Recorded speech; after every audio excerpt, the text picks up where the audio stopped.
perfect numbers like perfect men are very rare.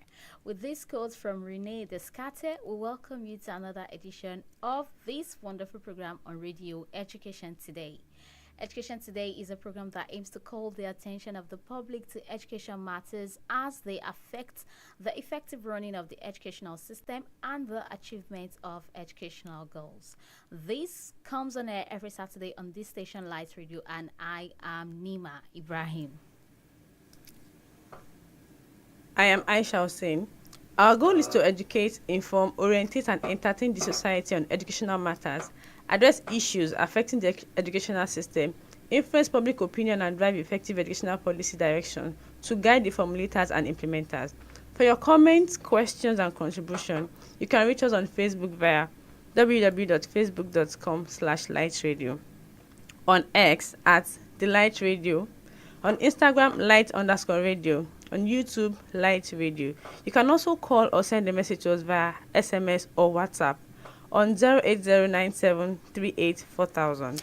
We'll go on a quick break, and when we return, the program begins in full swing. Please don't go nowhere.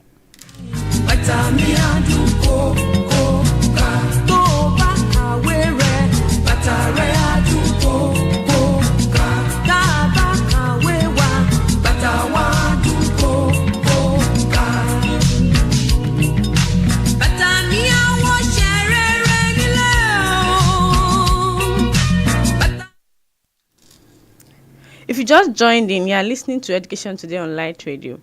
We kick off with a new segment with Nima. Hello, Nima. Hello, Aisha. Good afternoon. Good afternoon and welcome to the news on Education Today, reaching live from Light Radio. I am Nima Ibrahim. First, the headlines.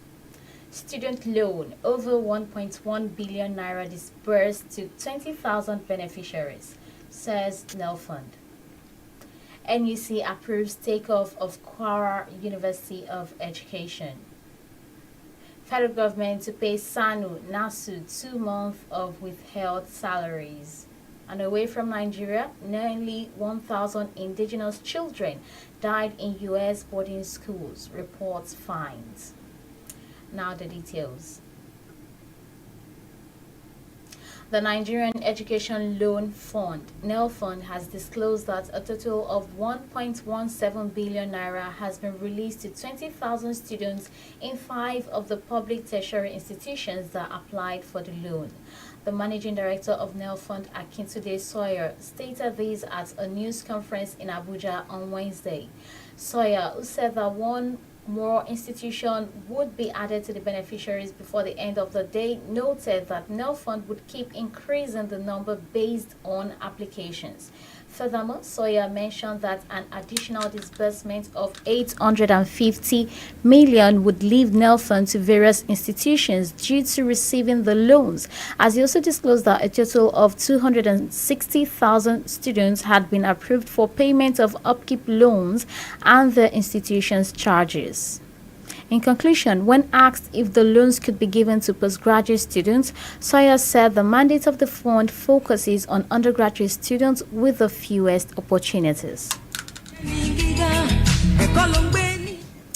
National Universities Commission (NUC) has issued a letter of recognition for the establishment of Kwara State University of Education, Ilorin, to the governor of the state, Abdurrahman Abdulrazak. Acting Executive Secretary of NUC, Mr. Chris Mayaki, presented the letter to Abdulrazak, who was represented by the Deputy Governor of the state, Kayode Afolabi, at a brief ceremony on Tuesday in Abuja. The formal presentation of the letter of recognition for the new university to the governor was done after the delegation submitted the 3 required strategic documents for establishment of a new university, including the law establishing the institution, which in this was passed by the Kwara State House of Assembly. Other documents expected are the academic brief and physical master plan. Mayaki noted with the approval for the establishment of the new University of Education, Nigeria now has a total of 274 universities comprising 64 state-owned and 148 private universities. He also tasked the governor on ensuring sustainable funding of the new university and other state-owned tertiary institutions, noting that funding has remained a major issue in university education in Nigeria. Indications have emerged on Tuesday that the federal government will soon commence the payment of 2 months out of the 4 month withheld salaries for the Senior Staff Association of Nigerian Universities (SANU) and the Non-Academic Staff Union of Educational and Associated Institutions (NASU). The National Association of Academic Technologists (NAT) will also be paid 3 months out of about 6 months withheld salaries. According to reports, the memo for the payment is pending the approval of the President, Bola Ahmed Tinubu.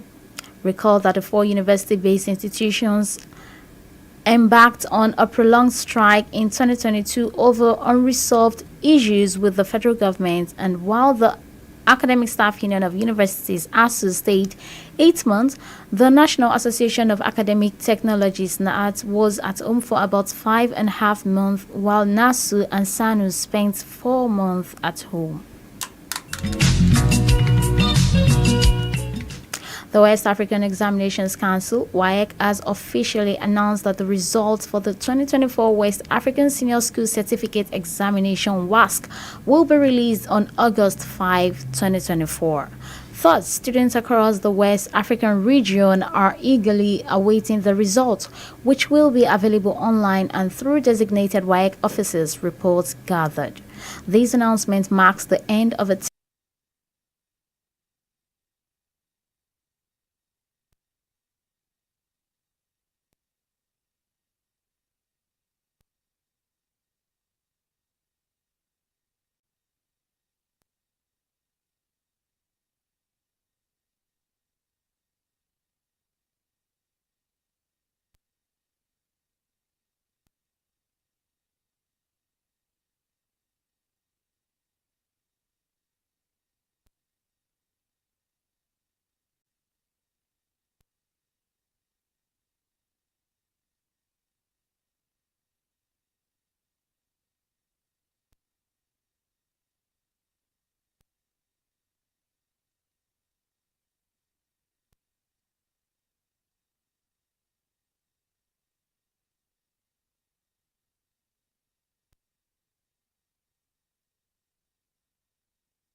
The country is largely divided into Greek Cypriot South and Turkish Cypriot North since 1974.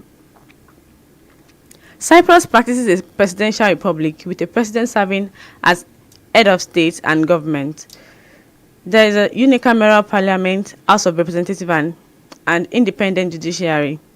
The island nation has a population of approximately 1.2 million people, comprising of Greek Cypriot 78%, Turkish Cypriot 18%, and Armenian Maronites.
which focuses on the physical properties of metals, Thirdly, we have process metallurgy, which involves developing processes for metallic production. And finally, material science and engineering, which combines metallurgy with other material sciences.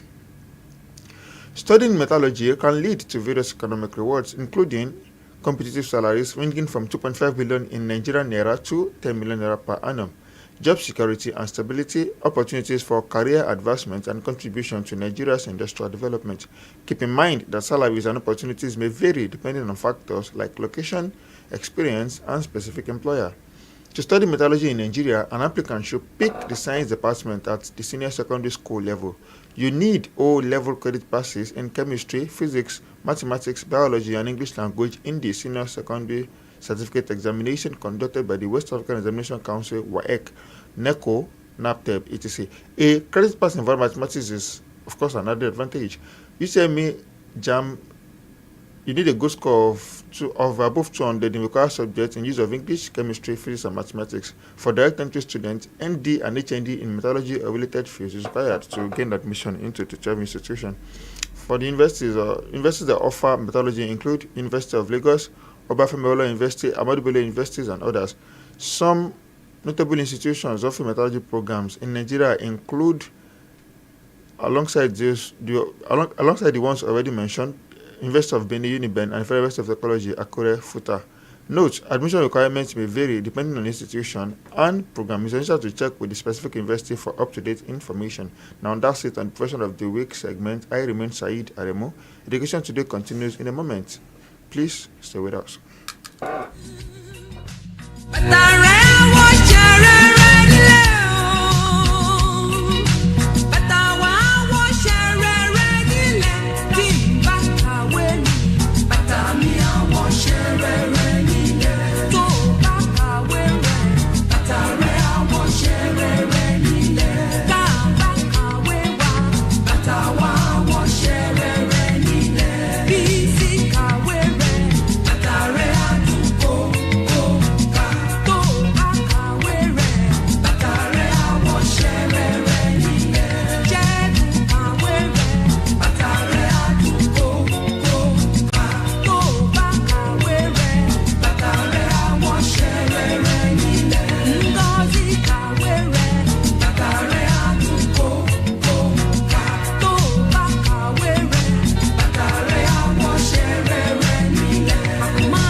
tẹ́ bá lówó kẹjọ kẹtọ́ wá ẹ̀dá kún yé ẹ̀yìn òbí wá tẹ́ bá lówó kẹjọ kẹtọ́ wá.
kò gba ẹ̀kọ́ ó dáni lójú pé.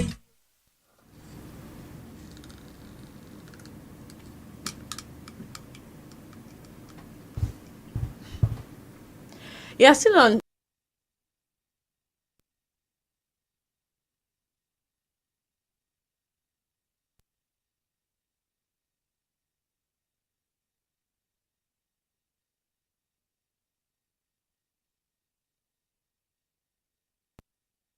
Like, end bad governance in education. On Thursday, 1st August 2024, different parts of the country was engulfed in protest, embarked upon by the citizens who are dissatisfied with the situation of the country. With respect to the economy, rising inflation, hunger, insecurity, and government profligacy.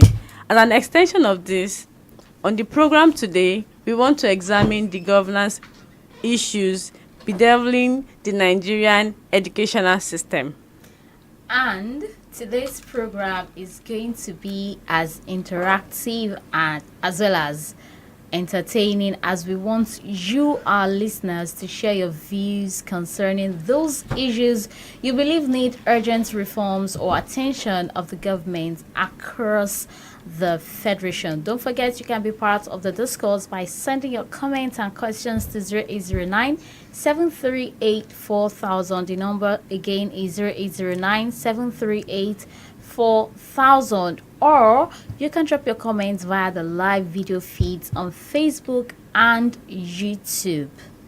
So, before moving into the discourse proper, our short quiz question for this edition is: in what year did Cyprus gain independence? Do not forget, we treated Cyprus as our country in focus on this edition, just a while ago. And the question is: in what year did Cyprus as a country gain its independence?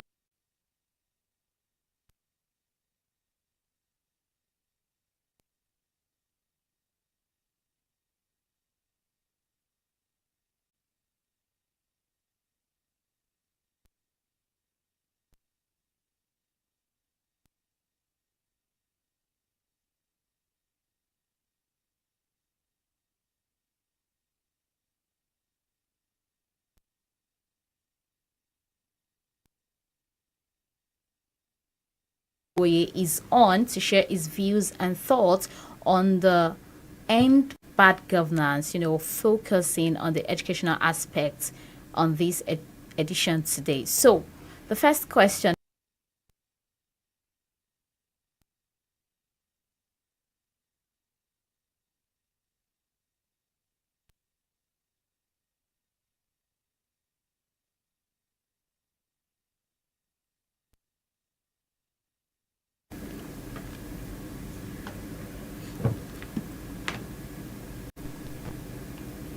Okay, so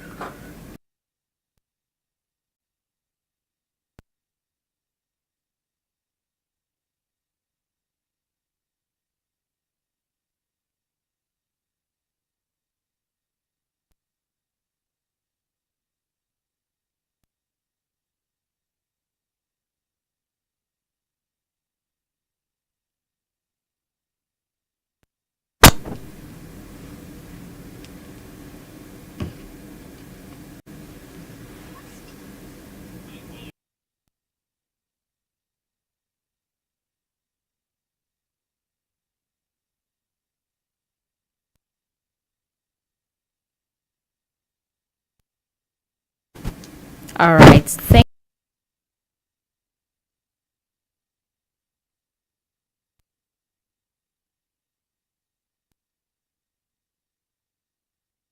you, Mr. Ayub. What do you think are the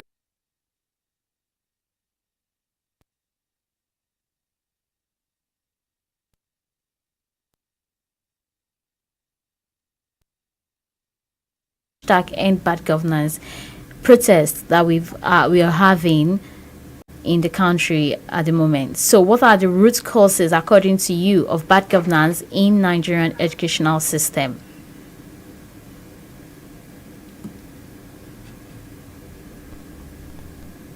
Mr. Ayub, are you still there? Yeah, number one has to do with the transparency between the government and the governing body of the institution. We tend to have it many of times. Recently, now we tend to have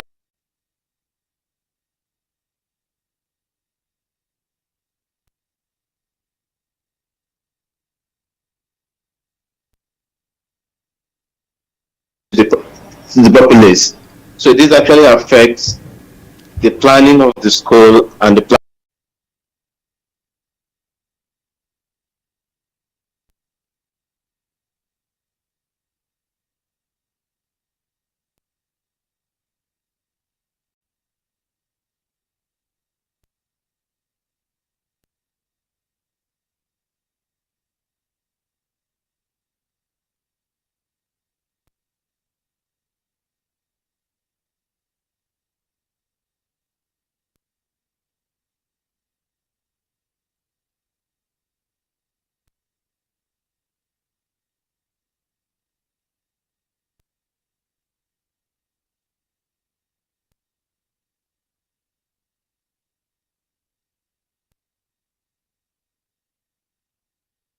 institution that does not overwhelm with the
Is how do they affect the people who are at the receiving end of these policies, the students, the okay. teachers, and the educational system as a whole? Okay. The first one is the infrastructure at the key. We tend to Okay. have that. We tend to have buildings, but we don't have any.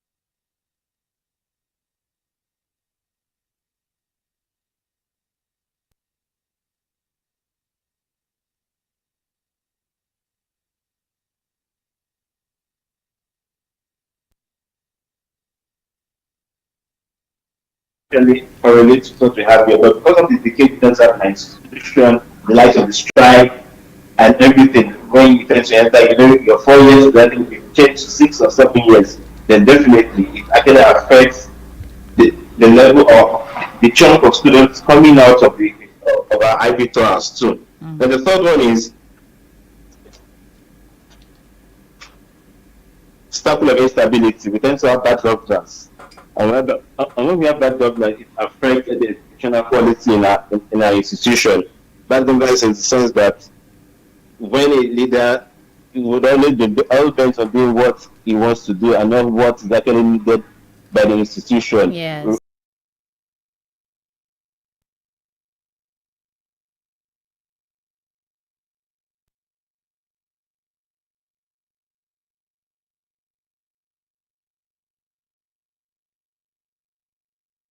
Mandatory. Definitely. And Yes. even looking at the, the progress being going on, the strike being going on, every strike, and part of the strike, we don't have external strike. Stanley is not going on strike, after is going on strike. If also is not going on strike, students are going on strike. So these are the things that tend to affect the learning cycle of the students. Whereby when we tend to go outside the country, we don't have all this.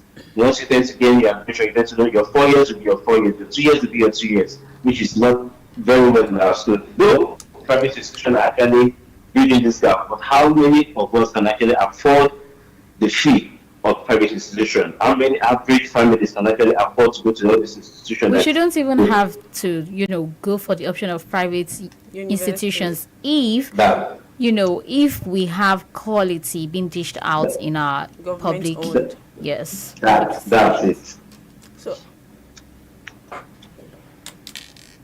All right. Okay. So the next question will be, how can the government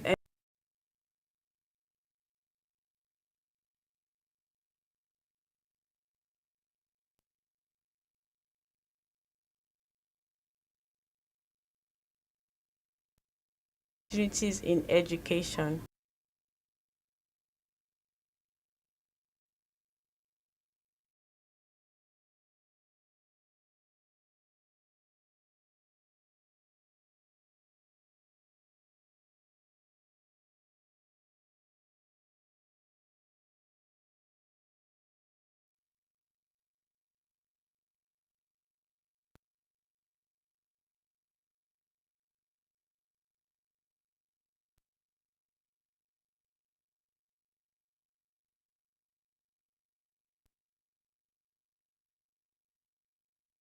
Secondly,